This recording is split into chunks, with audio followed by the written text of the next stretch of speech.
Thank you. So I'll start with sharing just a little bit about who I am and where I come from so that you'll have an understanding of the perspective of yoga therapy that I bring to you today. And I thought I would bring a map because most of you are probably unfamiliar with the Midwest in the United States. So I marked all the really important spaces, California, Florida, and New York. And as you can see, Iowa is right in the very middle. Probably the largest city that's close to us is Chicago. And we are sometimes referred to as the flyover states because when your plane flies over the Midwest, we just wave at each other, but that's pretty much the extent of our communication between each other. I put latitude and longitude. And it's important that you note that most trends in the United States tend to be initiated on the two coasts and very slowly over time start to migrate toward the Midwest. So yoga therapy is considered a pretty new practice to most of the folks from the Midwest. And I also wanted you to know that Iowa is 75% vowels, but 100% awesome. We have a phrase that we use to refer to Iowans, and it's just called Iowa nice. Because if you've ever been to Iowa, which you probably have not, but if you were to visit, you would find the people very, very welcoming and very supportive and helpful. You can stop anywhere on the street and ask for directions, and they'll probably not only tell you how to get there, they'll go there with you. So just a little background, a little more information about the Midwest. Our summers, we have 4 seasons. We are the land of 4 seasons. Our summers can get up to about 32 degrees Celsius. We have high heat and humidity in the summer, much like the climate here. This would about be our summer. But we have the opposite of that on the spectrum as well. We have really, really cold winters. So so you would feel a little better about yourself, I included some pictures of weather in the Midwest. On the left inset here, this is a tornado that struck 7 miles from my town. I was actually doing a workshop during this, and we heard the tornado sirens go off, and we just ignored them, and this was what was happening. And it destroyed an entire city. So you can snicker about it now, but it was actually quite serious. And then on the other side, that's my patio under about 17 inches of snow and vertical or horizontal winds. So we definitely have a wide variety of climate in Iowa. And we are known for our corn and soybeans. We're definitely an agricultural state with many small rural communities that are very conservative. And then we also have some urban areas with a little more liberal ideas. And sometimes we talk about that a lot, our differences. It was so beautiful that I had to include it. This is a picture of our state capital, Des Moines. And I thought it was interesting when we were on a walking tour in your beautiful city here, they were talking about the temples having 4 domes with a central dome in the center. And I went straight back to the slide that I had included. This is a picture from last month. It's snowing, and the Christmas lights are up. We have the largest gilded dome for our state capital in the United States. It's covered with 23-karat gold leaf. And it's consistent of 4 outer domes with a central dome that is gilded. So I thought, how beautiful that we all have this in common. Everywhere in the world, we all believe some of the same things. So I just thought it was a lovely picture, so I included it. And you don't even have to wear a winter coat to enjoy this, like the person who photographed this did. Iowa and Des Moines are also an insurance capital. I don't know if you've ever heard of Principal Financial or Wells Fargo. Yeah. Those companies are based in Iowa. We are kind of an insurance mecca. I also found an interesting fact that I wasn't aware of when I was researching for this, that many newscasters are hired from the heartland and especially Iowa because we are known for our very pure dialect of the English language. So you can be the judge of that when I finish speaking. But we do, I've always felt that we didn't have an accent, but then I think everyone thinks that, so I didn't pay too much attention to it. So just a few fun facts about Iowa. This is a picture of my studio. I'm in a suburb just outside of Des Moines. I have a yoga teacher training program, a 200-hour Yoga Alliance program. I do private yoga. I am a yoga therapist certified through the International Association of Yoga Therapists.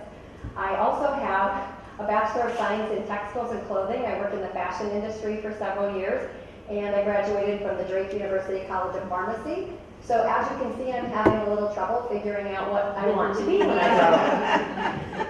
So at 60, I think I have finally found something that I'm genuinely passionate about, and I might stick with this for the rest of this lifetime. So I love my yoga studio. It's 11 years old. It was a very slow sell in the beginning because Midwesterners are very slow to change, and this was very confusing to them, and especially to my pharmacy colleagues who could not figure out why I would want to walk away from a 6-figure income to literally make nothing. So I did continue with practice of pharmacy for 7 years after I started my yoga studio, but I'm really proud to say that from the dirt and from the ashes, I am now working full-time as a yoga therapist and enjoying everything. So let's see, what else is going on here? This is our New Year's Day class. We do a sound bath at the end of that. It's a wonderful way to start the new year. We have a plan for when I return. I like to think that we have a little different focus than some of the other yoga studios around the state that I live in because I have a deep interest in the philosophy of yoga. I've actually had students complain a little bit that we didn't do as much asana as they thought we should. And I said, my answer to them was, you know, we have so few sources for philosophy of yoga around the place where I live. I want to spend my 200 hours with you talking about that because you can go to anyone else's yoga class or attend any weekend workshop and hone your asana skills. So, and I'm here to learn more and more to take back to share with my students. So before I even begin, I just want to say thank you to all of you. So in Iowa, we have a few challenges, and I want to share some of those with you because they might be unique to our space. The United States is comprised of 50 states, and Iowa has the least number of mental health beds available per capita in the country. And this is just a frightening statistic to me. We only have 2 beds for every 100,000 residents. The recommended ratio is 50, and that even seems a little low to me. Iowa was also ranked 47th in available psychiatrists and 44th in mental health workforce availability. And there are an estimated 137,000 Iowans afflicted with chronic and serious mental health disorders. As a pharmacist, I worked in retail and in hospital, and the hospital experience that I have was in the adult and child psychiatric unit, assisted living with elder care, and hospice. So I really did get to see the challenges of mental illness up close, and it was not attractive. It's very, very serious. And something a little different about mental health is that it really affects the extended family as much, or even sometimes it appears to affect the extended family even more than the patient themselves. So especially the children. And I've talked with mental health care providers in Iowa who have said that if they have a teenager that they don't have a bed for, they may have to send them 3 or 4 states over to find a bed. And what that means is that, yes, we found a bed for that patient, but now the family can't even come and visit and be supported. And most of the mental health issues are coming from the lower echelons of the economic scale. So there's just not even money to transport the patient to find this level of care. So it's just a real big gaping hole in the healthcare system in the Midwest, and specifically in Iowa. Opioid addiction is also a very serious problem all over the United States, and especially in the Midwest. I've got statistics here for the death rates. Our population is not as dense as yours, so those numbers might not look staggering to you, but in comparison to the population of 3 million of the state of Iowa, it's a significant issue. So you can guess that compassion fatigue and burnout among the allied professionals who are taking care of these patients is really, really high. So the question that I had for myself and the people that I'm working with to try to make changes is, how can we support this system? So my perspective of mental health is maybe a little bit different than a pure scientific approach, and hence my interest in the art of yoga therapy, because we don't have an abundance of yoga therapists in Iowa who are also allied healthcare professionals that have background working in mental health or chiropractic or medical doctors or physical therapists. Most of the clients that come to me in the heartland are seeking help for substance use disorders, chronic pain, stress and anxiety, and PTSD. I'm also certified as a trauma-informed yoga therapist, which is something I'm super passionate about. And something that we found is that most people have some level of trauma that they're dealing with, but they don't necessarily label it or recognize it as trauma. So we've become very kind of sly about marketing these programs in such that we're calling them stress and anxiety clinics, because most people will admit that they suffer from stress and anxiety, but they may not necessarily identify with the word trauma. So that's an important tidbit about what we're doing. So what about the art of healing versus the science? I like to think of science as proof. In pharmacy, a drug, before it can be brought to market, must be proven safe and effective. And that requires scientific proof. Whereas art is the study of patterns, our habitual ways of being in the world, and those habitual patterns arise from our childhood and oftentimes are ingrained into our nervous system unconsciously. So we don't necessarily see our patterns of response to life's experiences that they offer us. And I see yoga therapy as the perfect blend of science and art, because life is larger than just science alone. It's filled with mystery, courage, heroism, and love. And I love that yoga cultivates awareness of these habitual patterns of thought, movement, and interaction within ourselves and outside of ourselves. And I love Dr. Bhavanani's model of the koshas. That was such a big pivot point for me when I saw his slideshow about taking the koshas within and also expanding those layers outside of self. That was a big, big moment for me, because I think it's really just a powerful display of how important the 5 layers of being are, and how that changes the model of yoga therapy from the allopathic viewpoint of we are simply a body. Also in yoga therapy, and the art aspect of it, is the importance of stories. Knowledge is passed down through stories. The factual aspects of story are the bones, while the flesh of the story is written from individual experience of life. Therefore, when I'm telling my story, you are interpreting that story from your perspective of what's happened to you in life. So every time, so again, we can get into a really deep conversation here about what is reality, but that probably would be a big sidestep. But recognizing that each one of us has an individual perspective of life, and that it varies, each one of us has a unique thumbprint or fingerprint of what reality is. Stories remind us of who we are and what is possible for us.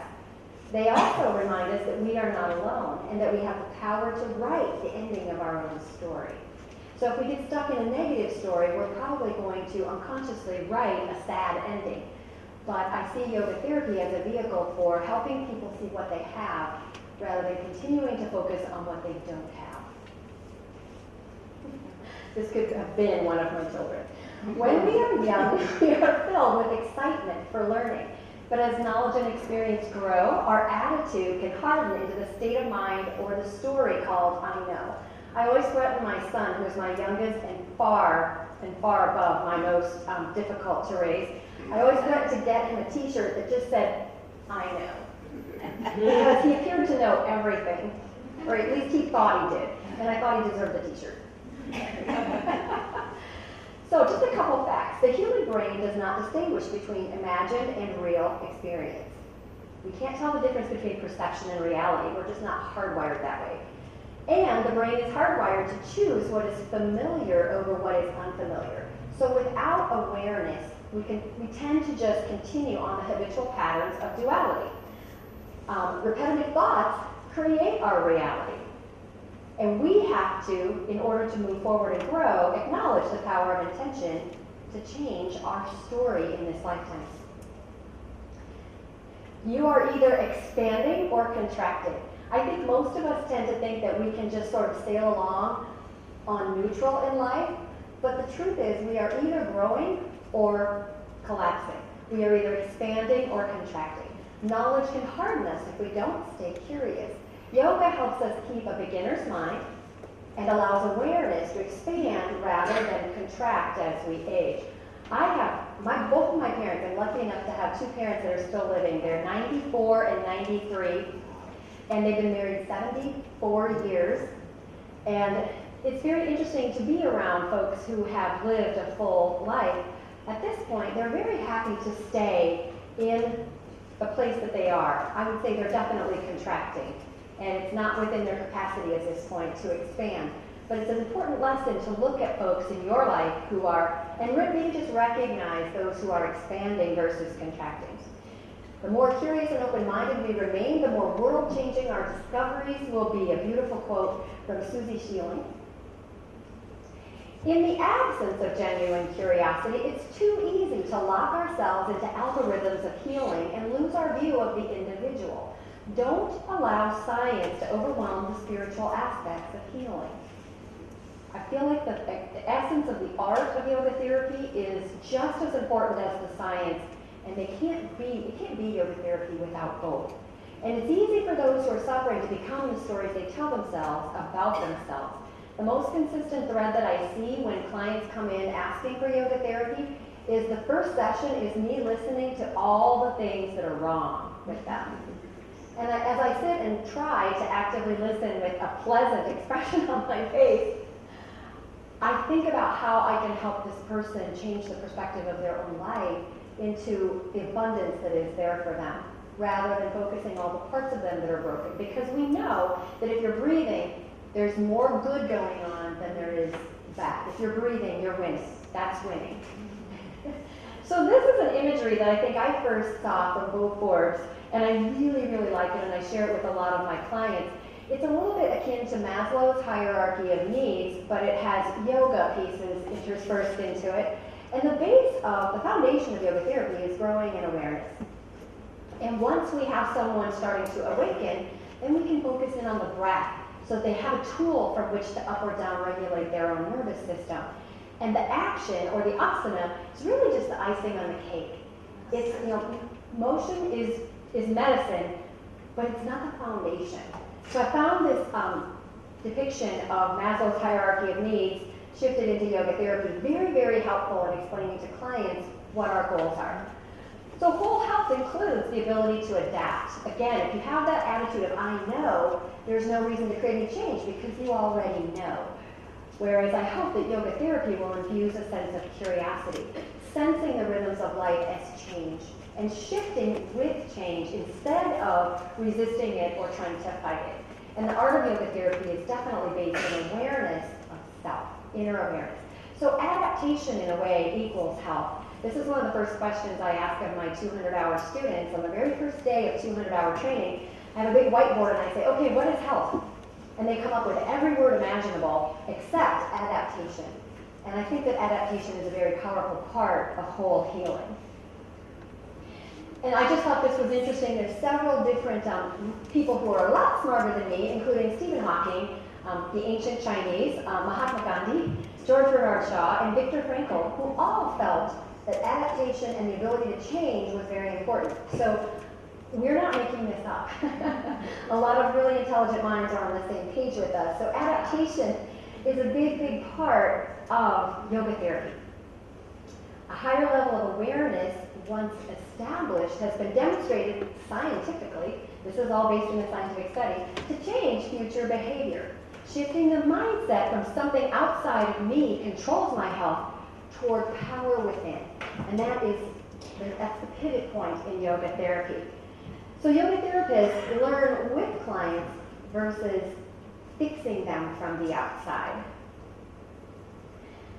So some valuable strategies that we use in my clinic is active listening and observation. Just really, without speaking, watching the client and getting a lot of nonverbal feedback from them about how they move their body, how they hold their body when they're talking about something happy versus something that stresses them out. What is their breath like, a breath assessment, even a gait assessment for movement. And how do they speak? What's the tone of voice they use when describing themselves versus others? Maybe it's negative all the way around, maybe it's mostly negative within, or vice versa. There's lots of different combinations that can arise. Yoga supports feeling in the body and mind without reacting or judging the experience, and teaches us to use the breath to create space for observation and acceptance, to choose right action over reaction. Wow, that's such a tough one.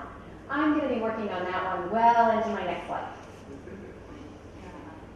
Modeling the power of quiet presence, being there and witnessing another person's experience of life, is very valuable work. And it's not work that in America, the insurance companies that reimburse for healthcare really give any value to. So I feel like that's a really important aspect of yoga therapy, that we are there to spend time and listen to people, because compassionate awareness transitions into permanent change when repeated over and over and over.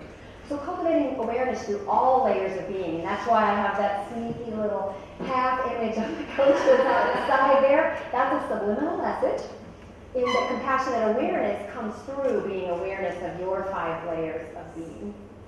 The art of yogic healing includes, and for my practice I have put them in order of importance. Unlearning is the most foundational aspect of a yoga therapy session, in my humble opinion. Knowing when to take away, and also learning, a lot of education, teaching them how to discover themselves deeper within, or to reframe their experience of life, releasing unbalanced patterns of movement or thought. Movement and asana is a big part of it, but it's certainly not the only aspect. And listening to understand versus listening to fix. In my 3 minutes with an MD, if I go in for an office visit, I pretty much know how it works because I've worked in business. I know that they have about 3 to 5 minutes to spend with me, and I'm expected to summarize what my chief complaint is during the visit, and then they will either pull out their prescription pad or order additional tests to be done somewhere else. Because that's pretty much, when you think about it, what their toolbox entails. So they're listening to fix, because that's their job. It's not a bad thing, it's just that's the way the model is set up. And they make profit based on volume, turnover. So, and I love this quote from Michelangelo. I think it really summarizes the aspect of unlearning. I saw the angel in the marble and carved until I set him free. And I think that kind of encapsulates what a yoga therapist does. So how are we going to carry this all out in Iowa? Because we have some serious heavy lifting to do in the state of Iowa to support our allopathic practitioners. So some tools for the journey inward, and I kept my same model because I'm fascinated by this model. So in the Department of Awareness, we will educate, we will inspire self-inquiry, and also another important part of yoga therapy is collaboration with other healthcare professionals. We work with. We are a practice of and rather than or. We are not one or the other. We are always inspired by and. And then we'll work on the breath, upregulation and downregulation of the nervous system, teaching relaxation through diaphragmatic breathing. And in the action or asana department, we will focus on creating healing-centered, mindful movement, focusing on the sensation that's created in the body through movement, rather than just trying to create a shape with the body from the outside in. In the realm of mental health, we would, in our yoga therapy sessions, include less talk and more action. Talk therapy with a psychiatrist or mental health care professional is oftentimes top-down type of work, whereas yoga in the mental health realm is more bottom-up work, moving the physical body to create sensation in the mind. We live in an attention deficit society. Yoga is the practice of becoming more connected to our physical experience. And my personal passion, trauma and trauma survivors. The statistic that I read, and I think everyone will read a different statistic, is that over 90% of individuals as adults, you don't really get out of childhood. There is no getting out of childhood without some measure of trauma. And it doesn't have to be something that happened in a split second that was life-changing. It can be an accumulation of experiences that leave you with the same symptoms as someone who's been through something momentarily tragic. So our goal is to recognize that the nervous system often clings to unresolved issues, create a trauma-informed and healing-centered practice space for those who are struggling with trauma and triggers, and to utilize breath and movement practices that down-regulate the nervous system, teach people to manually regulate the nervous system through gestures, mudra, all kinds of breath practices, and that's too deep to go into. That's my passion. Sorry, I almost took a U-turn there. So I purposely put the heart chakra at the top of our pyramid because when the heart is open and we go inward, the heart compels us to go outward and connect with others. So in other words, before we can go out into the world and heal, we first have to work our way into our own depths of ourselves. And then that opens up the door for us to go out and heal others. And we feel good when we're connecting with others. Our sense of meaning in life comes from our connection and journey with others. So another definition of science versus art, experiment versus experience. And we definitely need both. While science looks outward for answers, the yogi searches the depths of self. Two-way integration of science and art through yoga can lead to answers for those in search of healing, health, and longevity. Yoga therapy is seeing ourselves and the world with greater clarity, and I stole this next line from Matthew Taylor, no recipe, only the ingredients. And that so perfectly encapsulates what we're doing. And for those of you that are working in yoga therapy, sometimes it kind of feels like you're just in an Iowa snowstorm. You really can't see anything, but you're pretty sure that one foot is stepping in front of the other. So we're just all on this journey together, and I am honored to be on this journey with you. Namaste.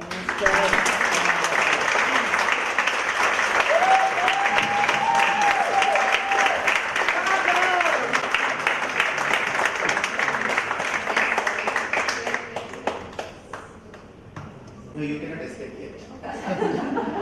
To have you here and hear your perspective from the Midwest. My mother was born and brought up in that close to that area, so it's nice to hear about yoga getting to people there. And with your background in pharmaceutical side, to see how you can slowly transition from that science to the art, but then you don't leave the past behind in the sense of the good of the past. You integrate with the good of the future in the present. And it's so wonderful to hear you. And I request our Dean of Research, Adityan sir, to please come and give a small memento of appreciation for Sandra. Adityan sir was head of pharmacology at ICYER, Dean of Research.